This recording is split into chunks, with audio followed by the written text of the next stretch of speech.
Welcome to Tennessee Valley Church. I'm John Lemons, and today we're at the wine cellar on Whitesburg Drive in Huntsville. And we're talking about the day that Jesus turned water into wine. But before we get there, how many times have you done something that you thought would be easy or rewarding or fulfilling, only to get into it and feel like you were up to your elbows? That it wasn't as easy as you thought it would be, that maybe you would have been better off if you hadn't tried it in the first place. What describes that for you? College, your career, adulthood, retirement, marriage, or parenthood?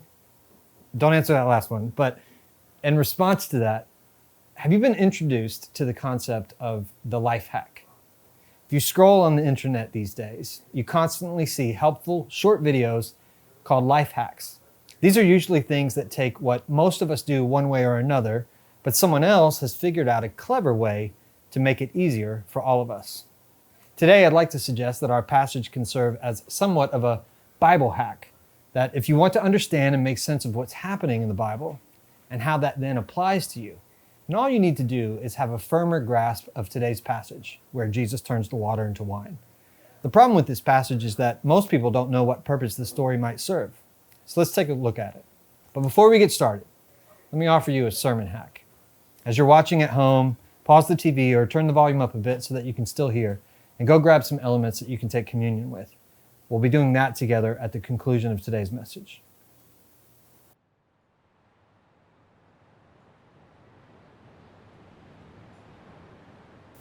Let's read together from John 2, 1 through 11. On the third day, a wedding took place at Cana in Galilee. Jesus' mother was there, and Jesus and his disciples had also been invited to the wedding. When the wine was gone, Jesus' mother said to him, "They have no more wine." "Woman, why do you involve me?" Jesus replied. "My hour has not yet come." His mother said to the servants, "Do whatever he tells you." Nearby stood 6 stone water jars, the kind used by the Jews for ceremonial washing, each holding from 20 to 30 gallons. Jesus said to the servants, "Fill the jars with water." So they filled them to the brim. Then he told them, "Now draw some out and take it to the master of the banquet." They did so, and the master of the banquet tasted the water that had been turned into wine. He did not realize where it had come from, though the servants who had drawn the water knew. Then he called the bridegroom aside and said, "Everyone brings out the choice wine first, and then the cheaper wine after the guests have had too much to drink. But you have saved the best until now." What Jesus did here in Cana of Galilee was the first of the signs through which he revealed his glory, and his disciples believed in him. I'd like us to consider that a small tweak in how we understand the Bible can help us better understand this story in John chapter 2. If you can understand the Bible, you can understand what's happening when Jesus changes the water into wine. And if you can understand what's happening when Jesus changes the water into wine, you can understand the Bible. At the very end of the Bible, in the book of Revelation, you see that God's goal is to unify heaven and earth, God and mankind, the way that it was before Adam and Eve sinned. That's the goal. And the metaphor used in the Bible to describe that is a wedding. Weddings are used this way in the Bible to describe the end of time, the culmination of God's work in reestablishing and restoring his kingdom throughout his creation. Additionally, wine often goes hand in hand with this symbolic image as a way to represent the richness of the kingdom. So God plans to reunify heaven and earth. The metaphor for that is a wedding. And as we read the Bible between the beginning and the end, we see that hope runs out. We run out of wine. By doing this miracle when and where he does, Jesus is offering a very public and symbolic commentary on who he is and what he offers to us. Have you ever had your hopes dashed? Do you remember that feeling when the thing that you've been building and stashing your hope in just collapses? The couple at this wedding has run out of wine. And since wedding celebrations in those days involved the whole community and took several days and sometimes even a week, running out of wine this early in the celebration would have been a tremendous embarrassment. At this point in the story in John 2, the party's over. If you're of a certain age, older than me, you'll remember the Willie Nelson song, "Turn Out the Lights, the Party's Over." This is a seemingly universal sentiment in our society, this longing for what was or what could have been. That is the point at which we are here with this couple and their extended family in this story in John chapter 2. And that is the point at which we are in the overarching story of the entire Bible. Not only does Jesus come to the rescue for this couple whose wine and whose hope has run out, but he does this for us also.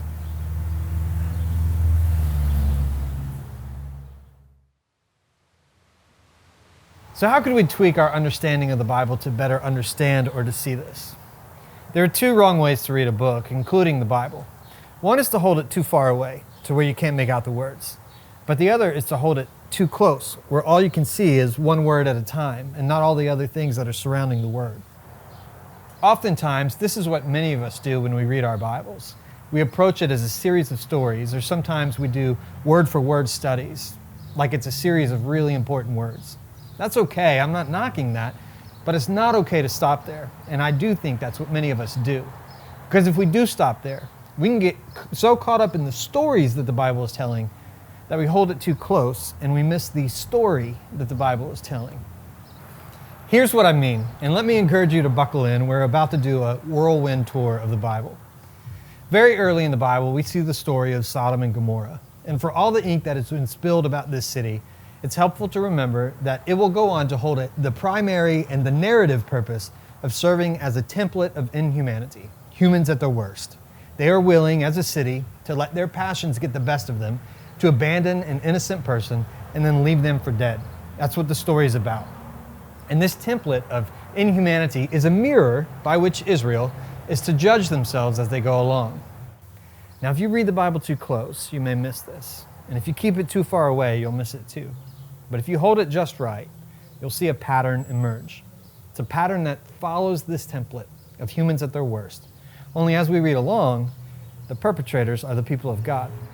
You'll see them fight battles, only to see the people and a priest of Israel in the book of Judges do this very same thing, to let their passions get the best of them, to abandon an innocent person and then leave them for dead.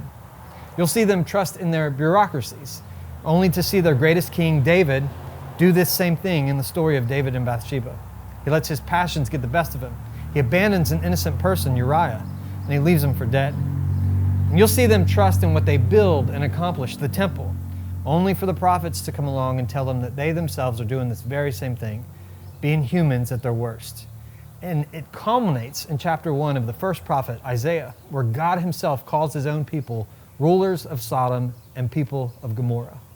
The point is not to glorify these acts, not to prescribe them, not even to say that they are okay, but simply to describe them and for us to make a connection. If Sodom and Gomorrah is the template, then for all their efforts to not be like the template of inhumanity, the battles, the bureaucracies, and the buildings of Israel have failed them. In this plan to reunite heaven and earth, the story of the Old Testament ends with a cliffhanger. It leaves the reader wondering, is there a prophet, a priest, or a king who can lead us to the marriage between God and humanity? And it's into this void that a baby steps in. But even with this baby, we let our passions get the best of us. We abandon him at both his birth and his death, and we leave him for dead on the cross. However, he turns out to be the one who can overcome even the worst that humanity can throw at him. Now here's what that all means. Have you ever felt abandoned? So is Jesus. Have you ever felt left for dead? So is he. Have you ever let your passions get the best of you and done that to someone else? He comes to show us that that's not the way, and he says, Father, forgive them. This is the story that all of the other stories are crying out to us. This is the story of the Bible. And this is the story that the wedding in Cana is telling us.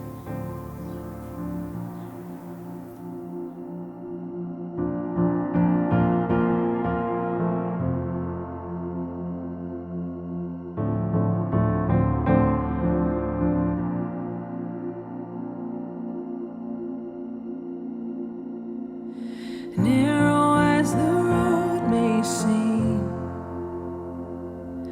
I'll follow where your spirit leads. Broken as my life may be, I will give you every piece. I hear you call, I am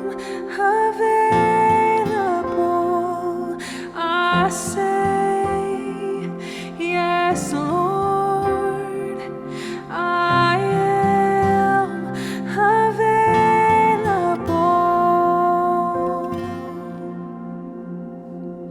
Here I am with open hands, counting on your grace again. Less of me and more of you. Oh, I just wanna see you move. I hear you call. I am available. I say, yes, Lord, I am available. I hear you call. I am available. I say, yes, Lord, I am available.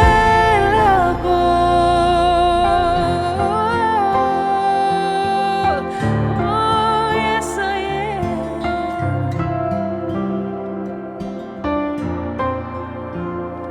Here I am. Here I am. You can have it all. You can have it all. Here I am. Here I am. You can have it all. You can have it all. Here I am. Here I am. You can have it all. You can have it all.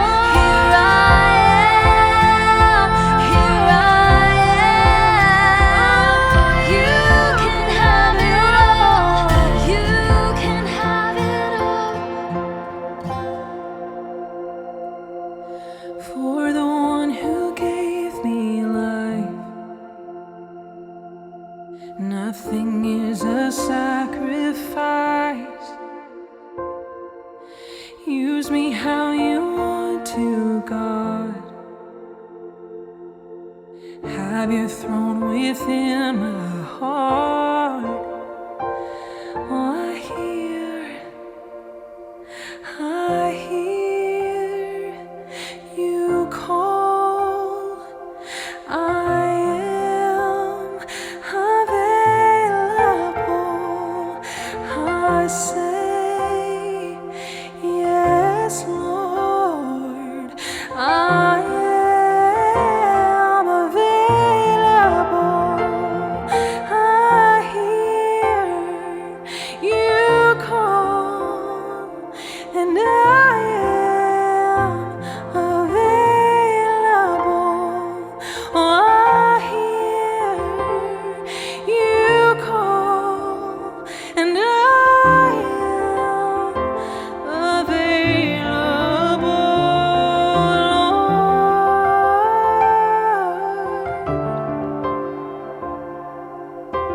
Oh, I hear you calling.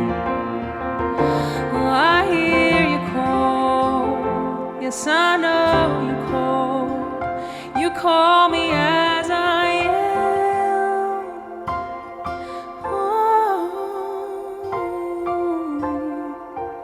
you call me as I am. And Lord, you use me as I am. Oh,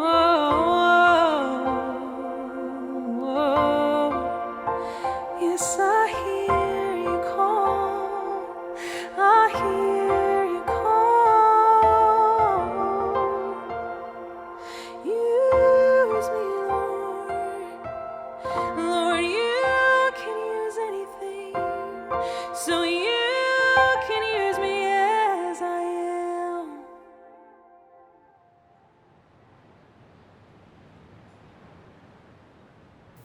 But not only is this the Bible story, I would contend that it is also your story. How many times have you placed your hope in the battles that you fight, in the kings that you crown, in the things that you build? If that's not the story that you've lived, I'd bet it's the story you're living. Or if it's not the story that you're living, I bet it's the story that you will live at some point. The story of the Bible is a story that screams, in the end, those things will not work. Because there's always another battle to be won, right? And another leader to elect, and another thing to build. Those bottles will run dry.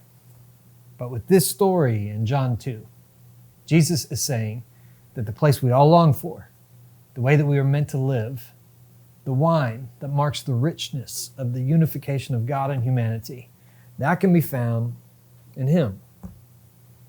And this story becomes His invitation to that final wedding that the Bible talks about in Revelation.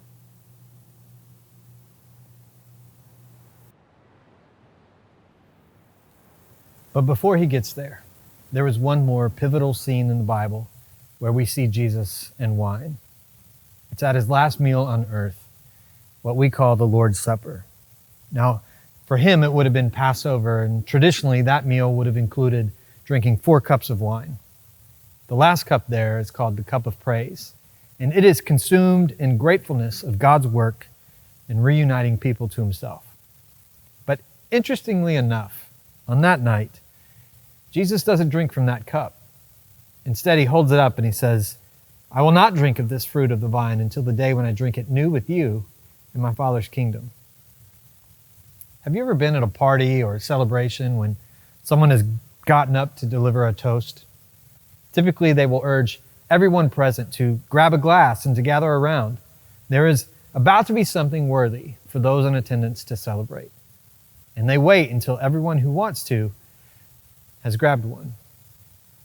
So for Jesus to pause from the celebration of Passover, the celebration of God's deliverance, and to not drink from the 4th cup is essentially for Him to say, it's not done yet. Everybody gather around. There is something that is about to be worthy of celebrating. And we are still here. He still hasn't had that 4th cup yet. He's still calling us to gather around. If you haven't heeded His call to join Him, there's still room. There's still time. You can do that with us now. If you follow Jesus regularly, the call of communion is a call to remember this and to look forward in anticipation to the day when we will celebrate it together with Jesus. If you're not yet a follower of Jesus, the call of communion is a call to consider this. Consider how this passage we've done today might speak to your life, and consider Jesus' offer of trusting in Him. You don't need to be anything special to take communion. You just need to have your heart drawn to Jesus and a desire to follow Him. And if that's you, then I invite you now to take your bread into your hand. On the night that Jesus died, He was gathered with His followers, and He took bread, and He broke it, and He gave it to them, saying, "This is my body, broken for you. Eat all of it."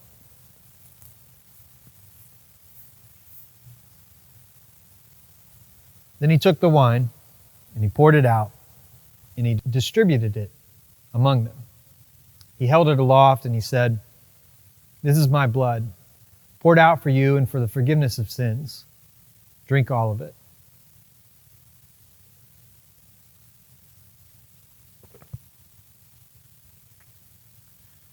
The Bible says that every time we do this, we proclaim the Lord's death until He comes again.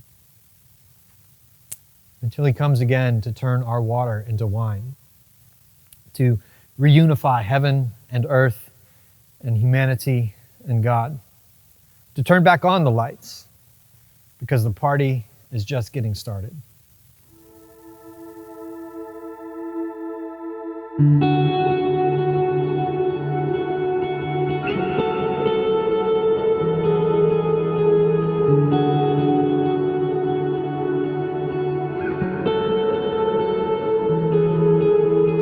God of creation, there at the start, before the beginning of time,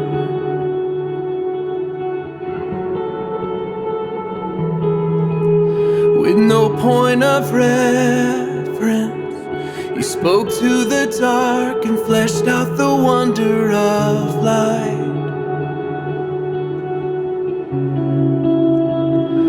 And as you speak, 100 billion galaxies are born. In the vapor of your breath, the planets form. If the stars were made to worship, so will I. I can see your heart in everything you've made. Every burning star, a signal fire of grace. If creation sings your praises, so will I.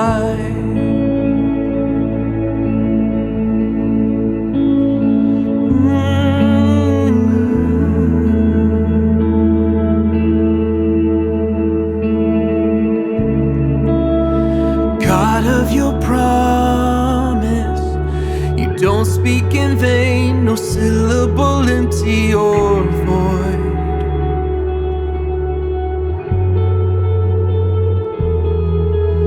For once you have spoken, all nature and science follow the sound of your voice. And as you speak, 100 billion creatures catch your breath, evolving in pursuit of what you said. If it all reveals your nature, so will I. I can see your heart in everything you say. Every painted sky, a canvas of your grace. If creation still obeys you, so will I.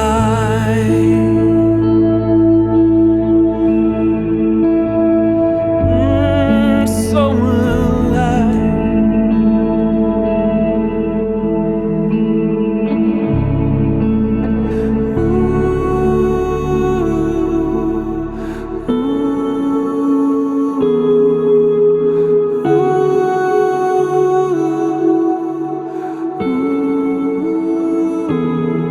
If the stars were made to worship, so will I.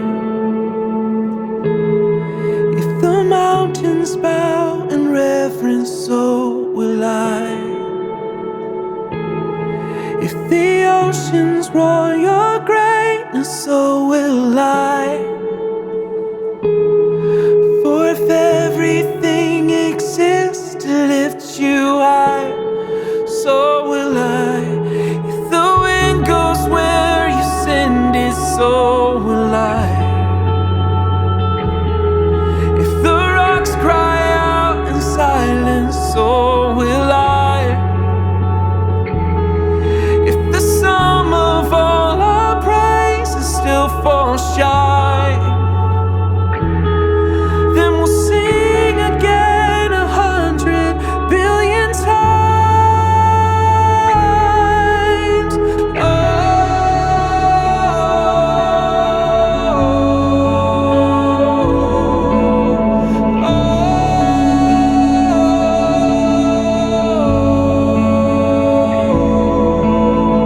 God of salvation, you chased down my heart through all of my failure and pride.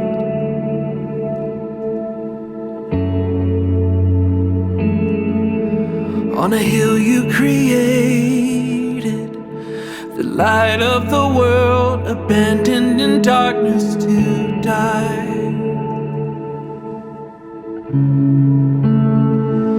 And as you speak, 100 billion failures disappear. Where you lost your life so I could find it.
come out to your desire.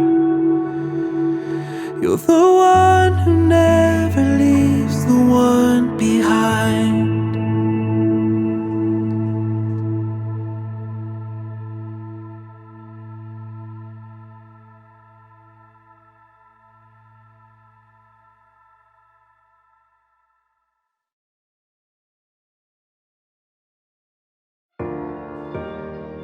Tennessee Valley Church means church has left the building, so has membership. Here's what I mean.